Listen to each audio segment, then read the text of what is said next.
US works with Poland to provide Ukraine with fighter jets.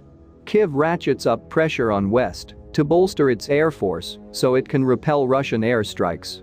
The US is working with Warsaw on a deal to provide Ukraine with Polish fighter jets as Kyiv ratchets up the pressure on the West to boost its air force capabilities so it can repel Russian attacks. Highlight text: the deal would involve Ukraine receiving Russian-made warplanes from Poland, which would in turn be given F-16s by the US. It comes amid fears Russia will increase airstrikes given the slow progress of parts of its ground campaign.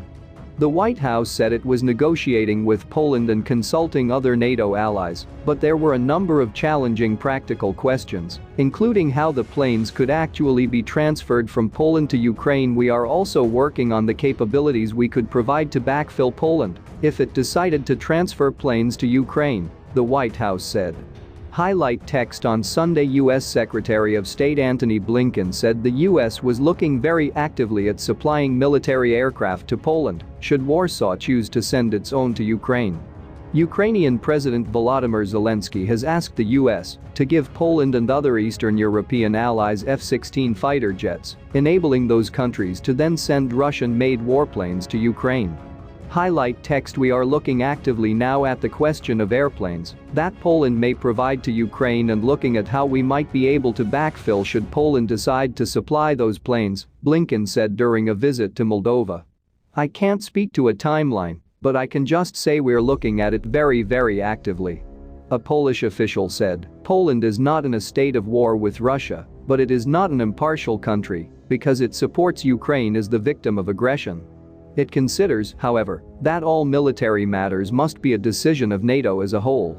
Highlight text: the deal emerged after a day of intense pressure from Zelensky and his foreign minister, who both said that if NATO would not institute a no-fly zone over the country, then it should provide its air force with fighter jets.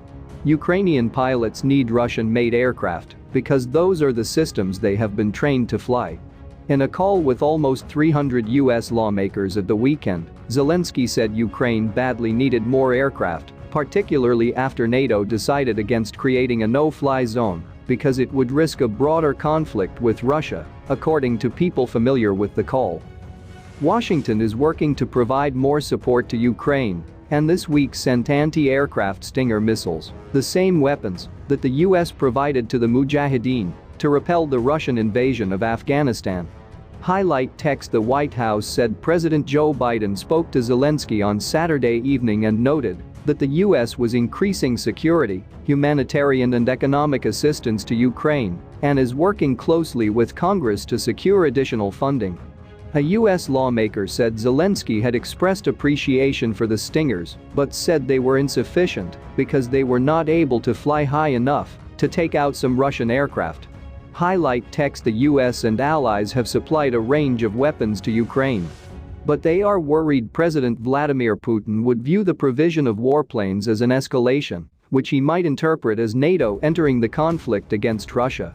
Putin said on Saturday that Moscow would consider the institution of a no-fly zone by any third party as participation in the armed conflict.